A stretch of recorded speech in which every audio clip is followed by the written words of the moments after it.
Hey everyone, Thyworm here, bringing you a guide to Incursion, focused on SSF and a bit on beginners too.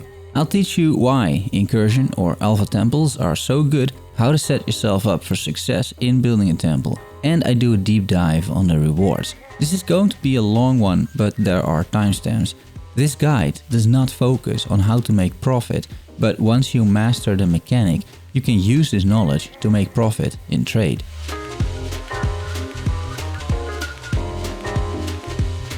The reason why you run Incursion in solo self-found is because of very special loot. You can double corrupt gear, which means that you add 2 special implicits to an item, greatly improving items. You can double corrupt skill or support gems, which can result in higher quality or levels of those gems, and there are plenty of other riches this mechanic has to offer. Plus, I think it's a fun part of the game, especially if you understand it. That is my goal here, to help you get a good baseline understanding of the mechanic. I feel that makes it more enjoyable to interact with.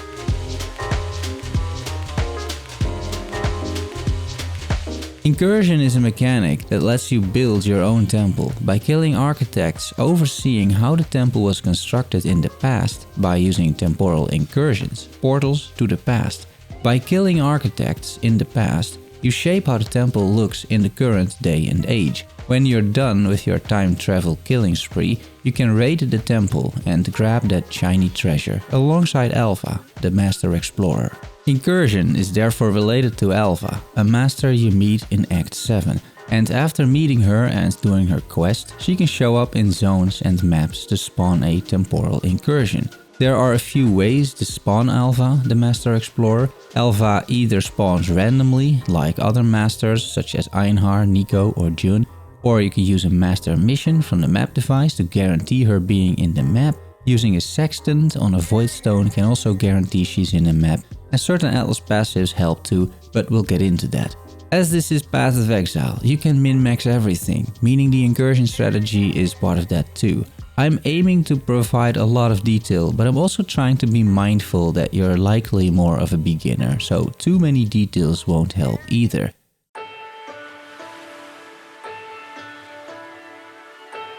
First, let's explain the mechanics around building a temple. When first encountering the temple, without doing any temporal incursions yet, you can open the UI by talking to Alpha, or by using Ctrl-click on Alpha, and you see an overview of the temple. There are 10 rooms in this pyramid-shaped UI. Some are at tier 1, some don't have a tier yet, some are connected and others are not. In general, your aim is to upgrade these rooms as much as possible and connect all the rooms so you can loot everything inside. On the highest level, that is your objective. Upgrade rooms and connect the rooms. How do you do that? Well, by spawning Alpha in the map and running the temporal incursions. Once you encounter Alpha in the map, she shows you a preview of the temple. You can see which architects inhabit the room that you're about to enter. And the UI also tells you what happens if you kill one of those architects. You can kill only one, by the way. The other disappears as soon as you kill one. In general, if you kill the architect in the top right section of the room, you upgrade the room. And if you kill the architect in the bottom left section of the room, you change the room. Let's assume you've figured out which architect you want to kill. You enter the temporal incursion. You are now in a room full of enemies and 2 architects. You need to kill the correct architect, which we will get to, and you also need to kill all the enemies inside because they will drop a stone of passage, which is an item that lets you connect rooms, it lets you open doors. Multiple of these can drop in a single room. You're on a timer, but killing monsters increases the time you have. It is still important, however, to have some sort of a plan before you enter because time is precious, especially if you're unfamiliar with the mechanic and your build isn't in full form. You can always open up the League mechanic using the default hotkey, I think that is V, and see which doors unlock which rooms, but especially at the start it can be pretty hectic. However, focus on killing the architect, the monsters and unlocking rooms. Once the temporal incursion is over, you can talk to Alpha again, the same Alpha, I mean, and she shows you what you have just done. You can see the room changing, you can see the connections forming. I think it's useful for newer players to understand how their temporal incursion affects the room. If you make a habit out of this, talking to Alpha after an incursion, you get the hang of it very quickly. Now you know what to do during a temporal incursion. You do this 12 times in total. You can see in the UI how many incursions you have remaining, and then the temple is built. All that's left is to run it. For that, you talk to Alpha in your hideout or in town. Masters can join your hideout, by the way, if you didn't know. She will open up 6 portals to the temple of Adzawatl, where you hopefully build it in such a way that it is full of treasure. You have an option to itemize the temple and store it. In trade, this is used to sell certain rooms. In SSF, it can be used if you found valuable rooms, but you don't have items yet you want to double corrupt, for example. This guide won't really go into running the temple itself, that is incredibly straightforward. I will just focus on creating an interesting temple. These are the very basics, and this will get you at least into a temple with hopefully connected rooms and some loot in it. You can run it, kill the boss, have some fun, no harm done. However, there's much more to this league mechanic, and you have a lot of influence on which rooms you are getting, so we're going over this whole thing one more time, but now add a bunch of details. To summarize though, your objective still is to upgrade as many rooms as possible, connect all rooms, and run the temple of Adzawatl. Okay, that being said, how will you actually make sure you get the rooms you want, or as many rooms to tier 3 as possible, which is the best tier? Or how do you get the best loot? Well, you can't 100% guarantee this because there's quite a bit of RNG involved in building a temple, but you can stack the odds in your favor for sure. I'll discuss first the Atlas passive tree in this regard, then inform you about interesting rooms, and then provide 10 pro tips to run the incursions.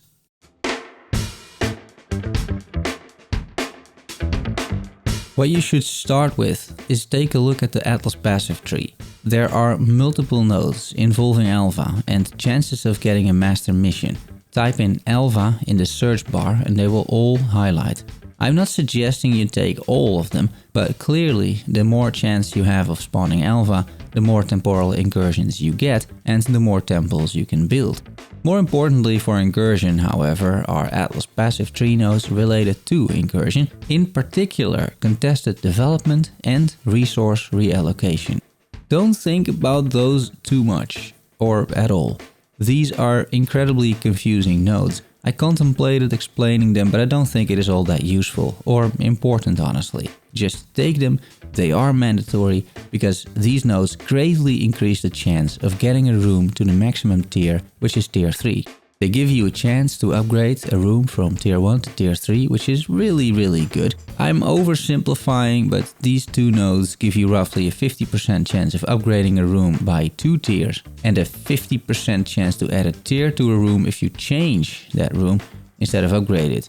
Or in other words, if you kill the architect in the top right, there is a 50% chance you go from tier 1 to tier 3, and if you kill the architect in the bottom left, there is a 50% chance you change the room and also upgrade it by 1 tier. Once again, this is simplified math. In reality, it's much more complicated than this, but I don't think you need to know all of that. Another notable I personally like is the artifacts of the Vaal, which spawns 4 temporal incursions in a map instead of the standard 3. It's just very efficient, but by no means mandatory. Vaal Oligarchs is a horrible notable, which spawns a unique monster, the Vaal Flesh Merchant, in the temporal incursions, and they drop only a little bit of currency. It is definitely not worth using Atlas passive nodes on. If you're a beginner and you want to learn a mechanic, the time dilation notable may be worth taking. It just gives you much more time to complete and think about the mechanics. I am not taking it, I know by now how it works, but that is it for required Atlas passives. Now let's dive deeper into constructing the temple.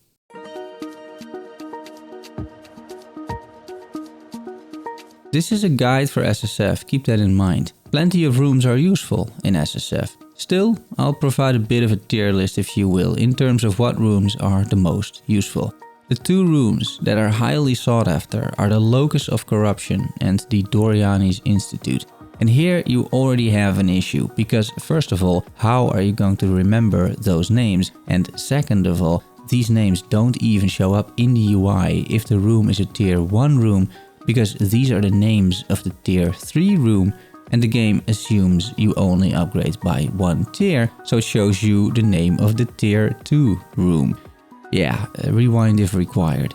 So instead of room names, I will use something that is much easier to remember, because each room provides specific rewards in the temple, and each room also comes with a downside. For example, the Locus of Corruption provides an Altar of Corruption, allowing you to do a double corruption on an item, but it also reduces the player resistances, and you can see that in the UI. It is in the description of the room. And this is true for all the room tiers leading up to the Locus of Corruption, tier 1 and tier 2 and tier 3. They have a reward and a downside, and those are sometimes much easier to remember.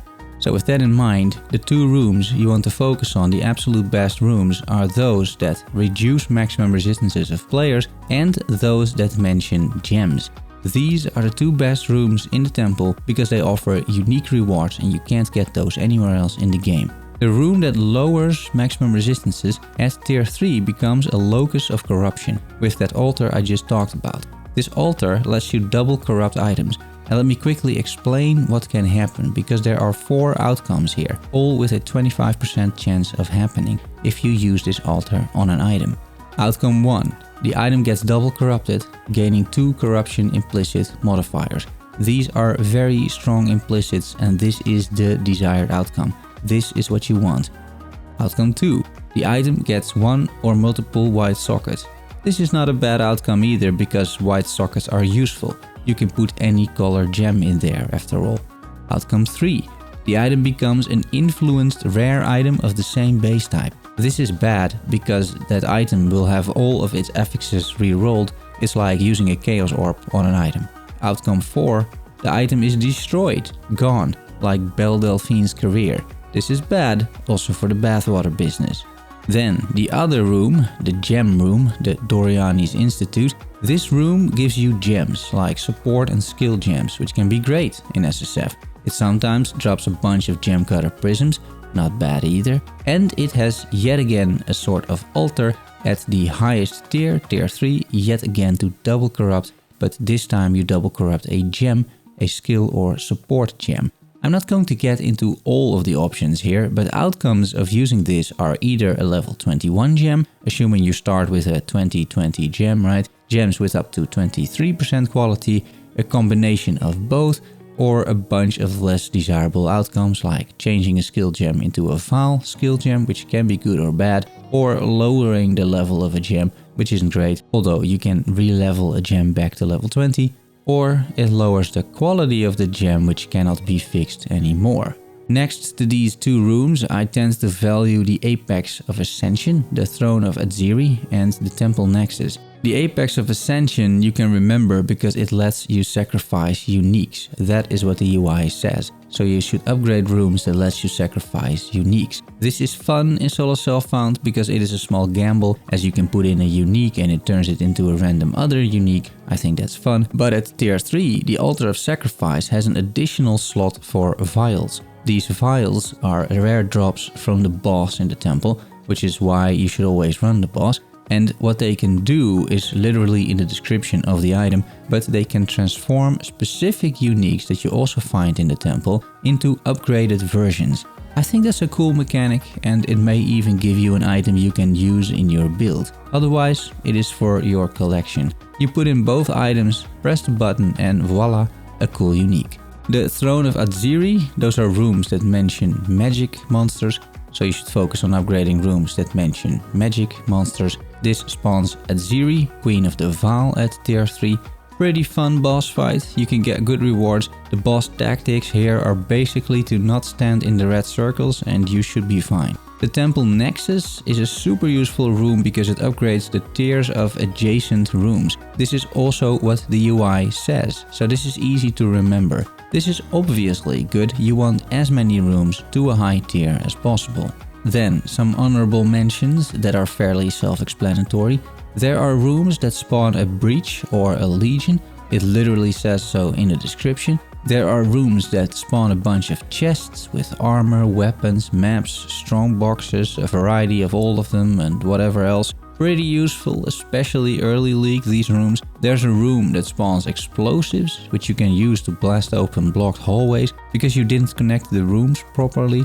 I'm not paying too much attention to this room as I'm telling you to connect the rooms properly, so you really shouldn't need this room or focus on having it in the temple.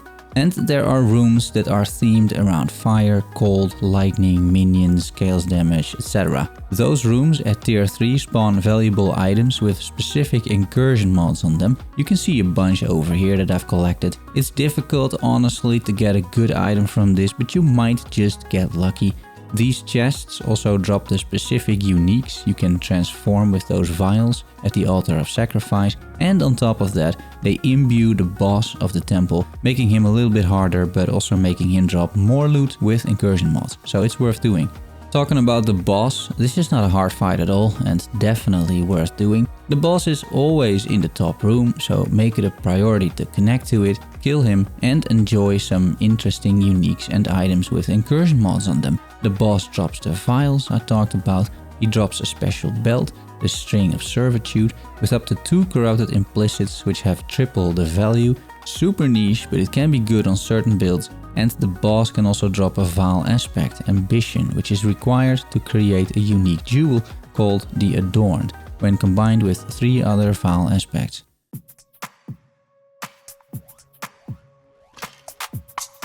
Okay guys, we're getting to the last part. Now that you know which rooms are the best rooms in Solar Self-Found and you have a rough idea about the mechanics, let's talk one more time about the temporal incursions and how to make the most out of them. I'm assuming you took those Atlas passive notes, those 2, or this is not going to work.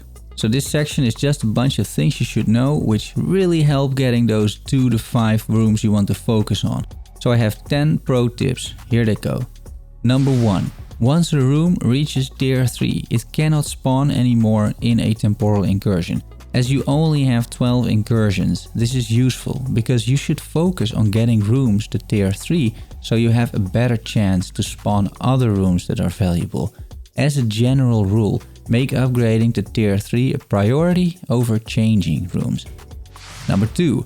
Once an architect is killed, he cannot spawn anymore in incursions, which makes sense. This honestly isn't super impactful as you are more focused on which rooms you want instead of which rooms you don't, but sometimes you get architects in a single room and you want both of those rooms. Well, you can't. The architect that you kill will not return and neither will his room. This is just good to know. Number 3. Within a single zone or map, a room can only spawn once in a temporal incursion. If you spawned the room with the minus max resistance and you upgraded it to tier 2 and you have 3 incursions left in your map, you will not see that room again in the same map. You can use this to min-max, but in SSF that goes too far I feel, so I tend to not bother, but you can use this information to your advantage. Number 4.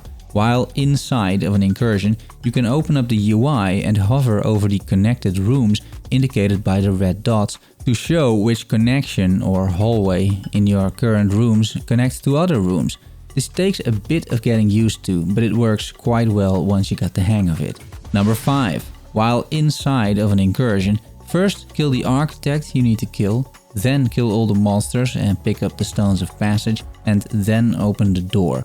If you didn't make the maps too hard, you should be able to do this without stressing for time too much. There's a meter telling you if you killed all the monsters, the bar in the lower middle. If it is full, you killed all the monsters that actually can drop that stone of passage. Number 6. If a room doesn't have a tier yet, you can only upgrade it to tier 1. That also means it doesn't matter which architect you kill because the room will be a tier 1 room regardless. Use this to your advantage and get the room that you're most interested in.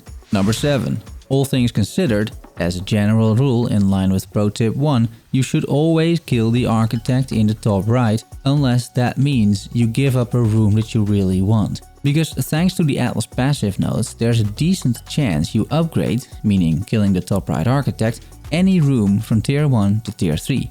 Therefore block that room from spawning further and thus optimizing your chances of a temple with lots of tier 3 rooms. Killing the architect in the bottom left changes the room, but it either remains at the same tier or it gets only a +1 tier upgrade, which means there's much less of a chance you get to a tier 3 room. So don't swap rooms around all the time, only do this when it results in a room that you actually want, like those 2 to 5 top rooms in Solar Self-Found. Number 8. This is simplified, but the Temple of Azawatl in an endgame mapping situation has the monster level of the highest level map in which you completed a temporal incursion. If you did a temporal incursion in a tier 1, tier 2 and tier 3 map, the Temple of Azawatl would take the level from that tier 3 map, which is level 70. Number 9. Temporal incursions inherit all map modifiers, and the monsters in here are already significantly tankier and do more damage. If you want to run Incursion, don't juice your maps beyond what is comfortable for you, or you will not be able to kill the monsters and the architect, and the whole mechanic is basically gonna break down. Number 10. Don't die. Pretty true in general, but dying and missing out on killing an architect and connecting rooms is very bad for your temple building. To hammer the pro tips home, because it's really important, let's end with one particular example here. Let's say I find Alva and the incursion room is a tier 1 of the explosion room. I have a choice to upgrade, kill top right or change by killing the bottom left architect. The changed room would be a room with maps in it. I might like that more than explosives, in fact I do, but I'm still upgrading the room to a tier 3 explosives hopefully, because there is a chance of that, right? There is a chance I turn it into a tier 3 room and then I will never spawn the explosive rooms again. I also will never get the maps room again, but at least I'm setting myself up for success by eliminating 2 rooms, explosives and maps, that I don't value all that highly, so I have a better chance to spawn rooms that I do care about, like the Altar of Sacrifice room for example. I think we're done here, lovely people. Go build some temples. Ask me some questions in the comments. Tell me how I'm wrong and I will pin your comment, and if I really screwed up, even reshoot the video. Thanks for making it to the end, I appreciate it. Don't forget to subscribe for more PoE, beginner and Solar Self-Found guides. Love you all. See you soon. Bye bye.